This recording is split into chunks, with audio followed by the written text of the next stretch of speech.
அனைவருக்கும் வணக்கம். நான் கரோலினா சந்திரசேகரன். இந்த பதிவை நான் வெளியிடுவதன் நோக்கம் மிக மிக முக்கியமான பதிவு, மிக மிக முக்கியமான ஒரு விடயம் மக்கள் கருத்தில் கொள்ள வேண்டும். அதாவது தேசிய வீடமைப்பு அதிகார சபையின் ஊடாக பெருந்தோட்டப்புறங்களில் நடைமுறைப்படுத்தப்படுகின்ற வீட்டு திட்டம் இதுவரையிலும் நடைமுறைப்படுத்தப்பட்டு வந்தது, தற்போதும் நடைமுறைப்படுத்தப்பட்டு வந்து கொண்டிருக்கின்றது. இது வழமையாக பெருந்தோட்டப்புறங்களுக்கு வழங்கப்படுகின்ற செயல் திட்டம். இதில் பொதுமக்கள் நீங்கள் பார்த்துருப்பீங்கன்னு சொன்னால் எல்லாத்துக்கும் தெரிஞ்சிருக்கும். ஆட்சியில் இருக்கின்ற கட்சி, அதனோடு அங்கம் வகிக்கின்ற தொழிற்சங்கம், இதன் ஊடாகத்தான் இந்த திட்டங்கள் நடைமுறைப்படுத்தப்படும். ஆனால் அந்த வீடுகளை பெறுநர்களுக்காக அந்த பெயர் பட்டியலை தெரிவு செய்கின்ற அதிகாரம் முழுமையாக தோட்ட அதிகாரிக்கும் அந்த கட்சியின் தோட்ட கமிட்டி தலைவருக்கும் வழங்கப்படுகின்றது. இது வழமையான நடைமுறை. இது மிக மிக பாரதூரமான ஒரு விடயம். ஏனென்றால் நான் கடந்த காலங்களிலும் பார்த்த விடயம் தற்போதும் நடைமுறையில் இருப்பதாக, அந்த விடயம் நடைமுறையில் இருப்பதாக தெரியவில்லை, இருக்கவும் கூடாது. ஏன்னு சொன்னால்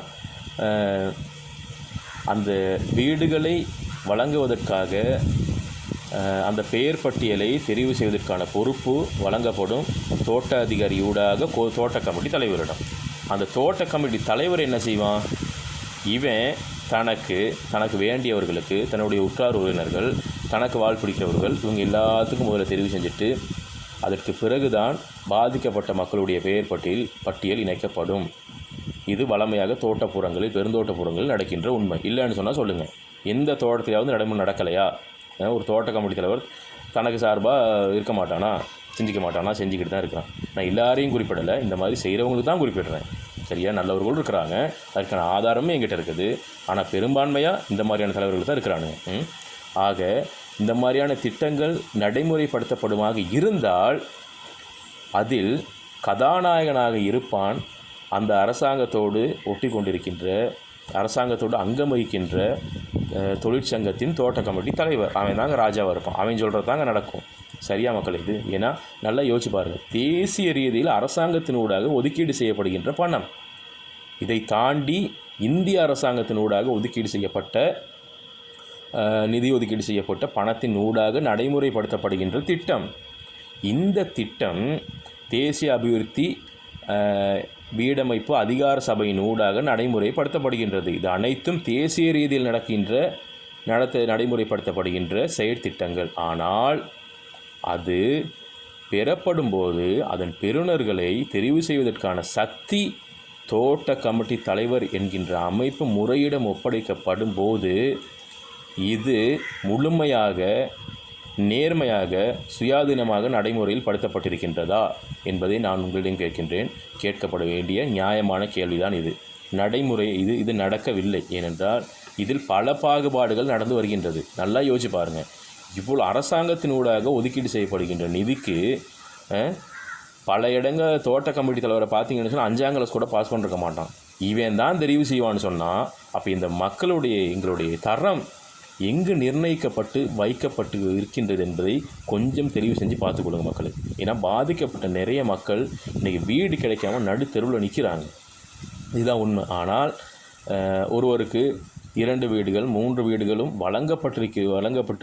வழங்கப்பட்டிருப்பதாக பல தோட்டங்களிலிருந்து ஆதங்கமும் தெரிவித்த வண்ணம் இருக்கின்றது. ஏங்காதலை நான் கேட்ட விஷயம், கண்ணாலையும் பார்த்த விஷயம்.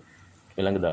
ஆக மக்கள் தெரிவு செய்து கொள்ளுங்கள். அரசாங்கம் கருத்தில் எடுக்க வேண்டும். ஏனென்றால் இந்திய அரசாங்கத்தின் ஊடாக வழங்கப்பட்டிருக்கின்ற வீட்டு திட்டம் என்றால் நாங்கள் இந்திய வம்சாவளி மக்கள் என்கின்ற அடிப்படையில் இந்த கருத்தை நான் வெளியிடுகின்றேன். அதனை பெறுவதற்கான முழு தகுதிகளும் உரிமையும் எங்களுக்கு உண்டு.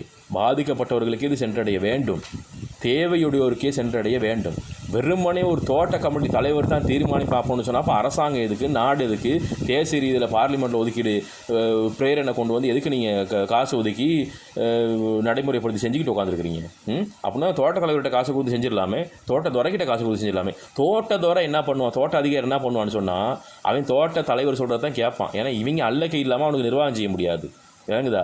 அதில் இவனும் அவனும் என்றைக்குமே பிரிஞ்சிருக்க மாட்டானுங்க, பிணைப்பாக தான் இருப்பானுங்க. நான் நிறைய இடங்களாக பார்த்துருக்கேன், இப்போயும் சொல்கிறேன், எல்லாத்தையும் சொல்லலை.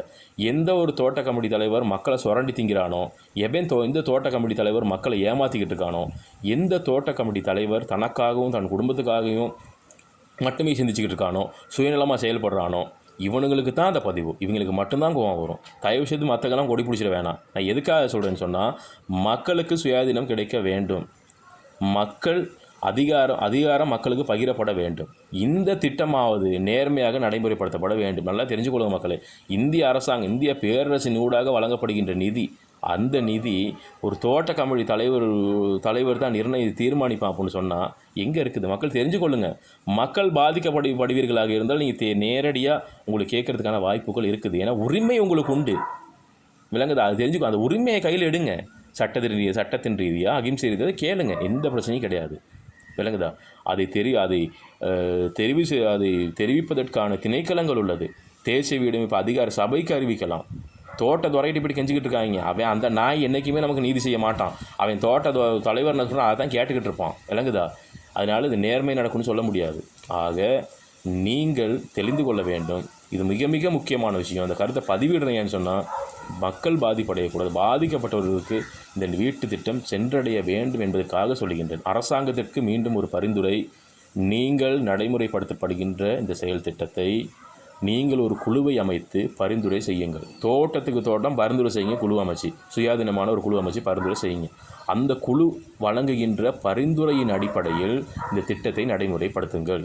ஏனென்றால் தோட்டத்துறையும் தோட்ட தலைவர்கிட்ட நீங்கள் ஒப்படைப்பீர்களாக இருந்தால் இந்த திட்டம் நேர்மையானதாக நடைமுறையில் இருக்காது.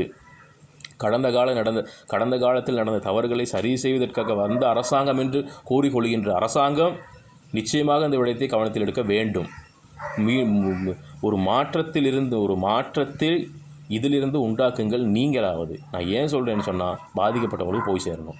பழைய அடிப்படையில் நீங்கள் இந்த திட்டத்தை நடைமுறைப்படுத்துவீர்களாக இருந்தால் அவர்களுக்கும் உங்களுக்கும் துளியளவும் வித்தியாசம் இருக்கப் போவதில்லை என்பதை நான் ஆணித்தனமாக தெரிவித்துக் கொள்கின்றேன். ஆக மீண்டும் பதிவு செய்கின்றேன், இந்த திட்டங்கள் நடைமுறைப்படுத்தப்படும் போது அதை பெறப்படுபவர்களுக்கான பெயர் பட்டியல் சுயாதீனமான ஒரு குழுவின் பரிந்துரையூடாக மேற்கொள்வதற்கான ஏற்பாடுகளை செய்யுங்கள். குழுவை அமைத்து அந்த குழுவை தோட்டப்புறங்களுக்கு அனுப்பி அந்த குழு வழங்குகின்ற பரிந்துரையின் அடிப்படையில் சுயாதீனமான தீர்மானத்தின் ஊடாக இந்த திட்டத்தை வழங்குங்கள். தயவு செய்து தோட்டத்துறைக்கிட்டையும் தோட்ட கமிட்டி தலைவர்கிட்டையும் பொறுப்பு ஒப்படைச்சிட வேணாம். அப்படி ஒப்படைப்பீர்களாக இருந்தால் மீண்டும் இது சாக்கடைத்தனமான அரசியலாகத்தான் இருக்குமே ஒழிய ஒரு தூய்மையான அரசியலாக இருக்காது. நன்றி, வணக்கம்.